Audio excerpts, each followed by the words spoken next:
this way, have another horse pull a leg that way. Everybody sees that. The mothers, they're gonna tell their children, oh, don't be bad, because that's gonna happen to you. That's gonna happen to you. Children and all. Shit I've ever heard. So they would set the slave on fire, a horse on this side, a horse on that side, and then pull his legs until he fucking died.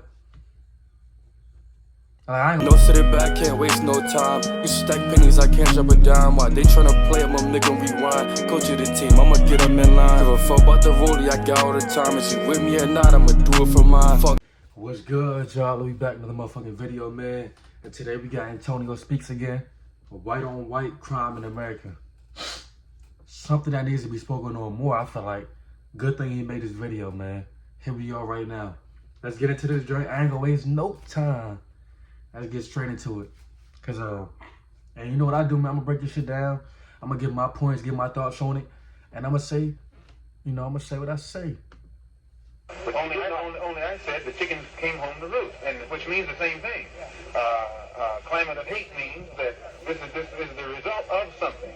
And when I said chickens coming home to roost, I said the same thing. September 10th, 2025, while speaking at a university in Utah, Charlie Kirk got clapped. Now you may ask, Antonio, how do you feel about this? And my initial reaction was,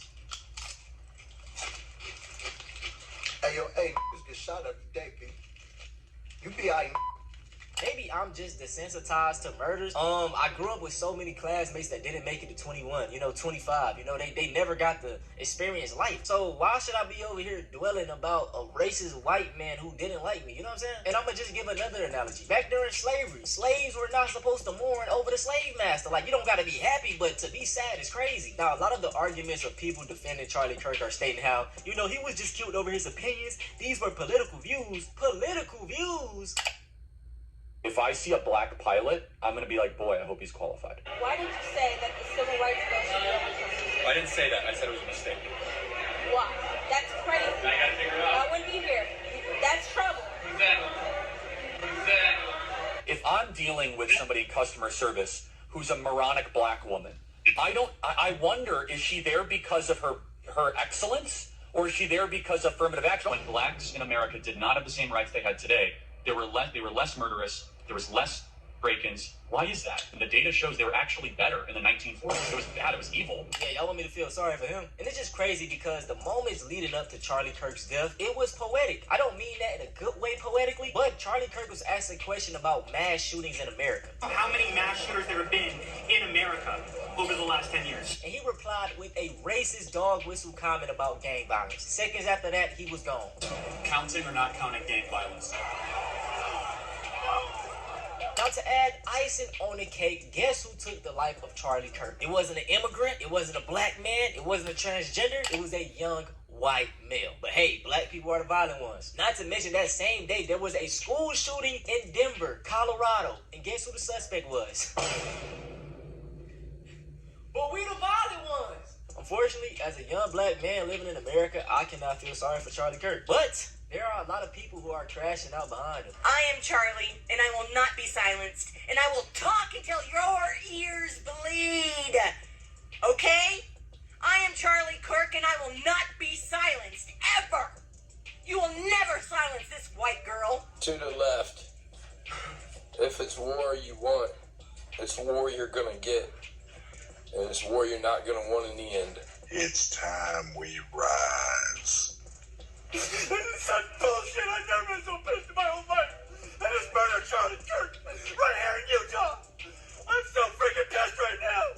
This is bullshit. I just saw blood squirting out of his neck. I love that guy. He would have been our next president. Boy, if you don't get... this is actually sad. The parasocial relationships nowadays... Man, they all this joint tweaking, man. But this shit's insane to me. I can't do it, man. It's just so insane to me. Like, bro, why? Like, bro, the hate in this country, bro, is just insane, man. And it's a systemic racism, bro. It was built upon this. This is what it was built upon. So, how do you change that? Keep on fighting, man. Until it changes. Outrage a couple weeks ago when the kids got killed at a school. Like, what? And to be honest, race aside, Charlie probably would not give a about your kids getting killed in a school shooting. This is what he had to say. I think it's worth to have a cost of. You've been working from home, but your roommate just took up percussion as a hobby. I need Indeed. Indeed you do. Of unfortunately some gun deaths every single year, so that we can have the Second Amendment to protect our other God-given rights. And another thing, Charlie literally was a fan of the way that he went out. And this is my other problem with death penalty. It takes too long, too many appeals. It should be public, it should be quick, it should be televised. By the way, I would totally tune into. And you know what? I want to watch that execution. That'll make my day better. I want to see him on a public block and get him be publicly executed. You think children should have? You should see what is the age? So his wish was to get executed in front of his own family, basically. He was okay with that. Getting killed in front of his own family, his daughter saying that, being traumatized for life, his wife saying that, being traumatized for life. Like, bro, like we humans, bro. Like, come on, bro. Should you start to see public execution? 16. I think you could do it earlier. I think you maybe at age 12, whenever, 6th grade or so. And you got some people walking around saying he was the second coming of Jesus. Now I will say this, y'all. Just as a human being, seeing that clip of Charlie Kirk on the 10th, bruh, I ain't gonna lie, it ruined my day because I don't feel like the human experience, we're supposed to see anyone pass away, especially that violently, you know? From the shot, I knew bro was gone. It wasn't critical condition, he was gone after that goddamn shot. And it did something. And like, bro, you know they shot him with a sniper, bro, because when it hit that joint started squirting out. So no pistol was doing no shit like that. Like hitting you when your neck and the blood just started squirting like that shit was. Like that when that motherfucker hit, that shit hit, bro. It was insane. You know, I put myself in his shoes for a moment, race aside, because I am a father. I'm a young father of 3. He's a father too. But like I said, death doesn't excuse you from your actions. And just going through the digital footprint. But I ain't gonna lie, like when I seen it, I knew he was going too, bro. It's like there's no way. Man, I'm not gonna say he was asking for it, but bro, the energy you put out is the energy you receive. Malcolm X broke it down perfectly. And then at first I was like, yeah, man, his kids was there seeing that, and I do feel bad for them. But where was the grace for us? I'm gonna tell y'all a story of what they used to do back in slavery. I know y'all don't want to hear slavery, yada yada, so whatever. I don't care. You're gonna hear this. So when slavery really first got started over here, man, like those slaves were so rebellious. Like they used to always, you know, they kept fighting. They had that heart. So what they ended up doing was coming up with a strategy to break the slave and to break them from ever doing it. So they would take the biggest and baddest and like the most problematic slave, right? They would get all the families, kids, children, women, you know what I'm saying? Yeah, no grace for us, right? Gather all of them up. They would grab the slave, right? The first thing they would do is tar and feather him. You know, hot, yeah, that shit, it burns. Next thing they would do, they would grab 2 horses, put the brother up in a tree, set him on fire, have one horse pull a leg this way, have another horse pull a leg that way. Everybody sees that. The mothers, they're going to tell their children, oh, don't be bad, because that's going to happen to you. That's going to happen to you. Children and all. It was no grace for us. And even to bring up the point that Charlie said, yeah, the black people during the 1940s, they were less problematic. Yes, because we would get hanged for simply looking at somebody white. Whoa, that's the most evil shit. That's one of the most evil shit I've ever heard. So they would set the slave on fire, a horse on this side, a horse on that side, and then pull his legs until he fucking died. Like, I ain't gonna lie, I know the way I just said it sounded crazy, but like, that's insane, bro. That's fucking insane.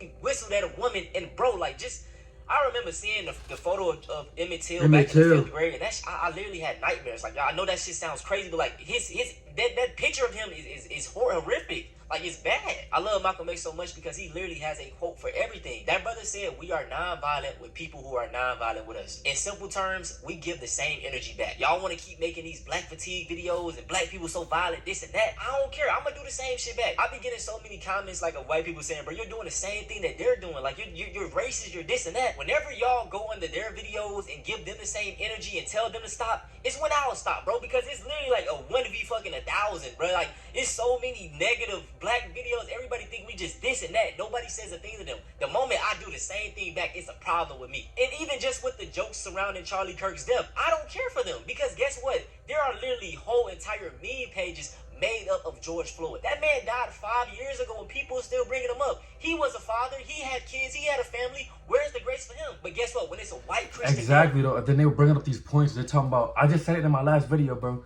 They be talking about how, like... They was talking about how George Floyd was a cokehead. He was a drug addict and stuff like that. But, bro, he still had kids. He still had a family, bro. So, why is there less grace because he was a drug addict? That's still a human. He still bleed like you, right? Come on, bruh. Come on, bruh. America, the world's golden boy, they want you to feel sad for him. They want you to feel that. Bro, man, fuck out of here. And it just pisses me off. I see so many black people getting online crying about, oh yeah, Charlie Kirk got a family, he had this and that. Bro, everybody got a family. Everybody got to check out of this place. But guess what? That doesn't excuse you from your fucking actions, bro. Or like a racist person is cool because I understand, like, you don't like me, that's cool. But to see a fucking raccoon, a black person that's sold for the white man and not for your, man, oh my God. Woo. Imagine being able to build an app with your name on it, just by thinking about it. Meet Base 44. Like, it don't make sense. Like, this is your birthright. You going against this, your birthright? Like, you just sick. Like, I understand that this system was built for you to hate yourself, but like, you just a coward. That's what you is. Like, it don't make no sense. Woo. Let me calm down, man. Let me chill out. Listen, I don't think no one deserves to go, especially the way Charlie did. You know, even me saying that, bro. And Charlie, bro, he literally was one of the main people that sparked me wanted to make this channel. I created this YouTube channel, Antonio Speaks, July 3rd, 2025. But I remember a week prior to me making my first ever video, I was seeing so much political content and mainly anti-black content. One of the first videos I seen was Charlie Kirk talking about how violent black people are. Like, damn, bro. And for him to go out to a white man, it's just ironic. Like, keep our fucking names out y'all mouth. We don't do anything. And mind you, y'all, even all of this stuff going on, it was a white man that did it. Why are HBCUs being targeted now? People are always trying to blame black people, man, but y'all always want our fucking sympathy. We don't do nothing to none of y'all, bruh. If anything, we kill each other. We have a problem internally, but guess what? They're still gonna blame us. And the reason it's like that internally is because of the systems that were set up. Exactly. It's all about the systems, bro. These systems that were set up, bro, for us to hate ourselves, bro. Listen, bro. I need all my young black men, any black person in general. That's why I hate these diaspora wars, bro. Because, man, bro, I'm ranting. This video gonna be like, I don't want to go too off topic. Look, man, I'm in my feelings right now. This shit got me emotional, bro. But man, long live all the ancestors: Malcolm X, MLK, Fred Hampton, RP George Stinney, RP Emmett Till, everyone that lost their life trying to just fight for us, man. Just trying to be equal, bro. We ain't want to be better than nobody. We ain't want none of it. We just wanted to be equal. You know what I'm saying? You know, we've been dealing with this for years. They feel like, oh, this shouldn't happen to Charlie Kirk, bro. We've been dealing with this shit for years, man. Eat it up. Like, millions of people were like, people lost their lives in the transatlantic slave trade, bro. People lost their lives coming here, getting here, slavery, after slavery, civil rights. After civil rights, bro, longer than 400 years, bro, losing their lives, bro. And niggas ain't have no sympathy for us, never. No sympathy. So, like, they get mad when people talk about Charlie Kirk, bro. It's insane, bro. It's just insane. I don't understand it. Like, it's just the whole point was just, bro, we human too. That was the whole point. Everybody who fought against slavery, everybody who fought against civil rights, it was just, we just human, bro. That was the whole, like, message, bro. That's what it all came down to. It is what it is. Niggas die every day, bro. Sad to say, gang. You know, we all gotta check up out of here, man. Everybody Damn, do. bro, I'm passionate about it, man. If y'all want to see something similar to this, go check out my video on Charlie Kirk. This was before he passed away. I've been feeling like this. I ain't gonna change the way I feel because he gone, huh? You know what I'm saying? Yeah. Wicked. Wicked, wicked, wicked. Y'all like, comment, subscribe for more videos, man. I ain't gonna lie, we been on like a lot of history videos lately, man. A lot of history videos. But look, y'all like, comment, subscribe. I'm gonna put the link in the description. Shout out Antonio Speaks, man. Shout out Malcolm X. Shout out MLK. Shout out everybody who fought for the freedom. Everybody who died for us. And I'm gonna see y'all niggas next video, man. My thoughts, and then I'm thinking, can you call? And I ain't trying to stall.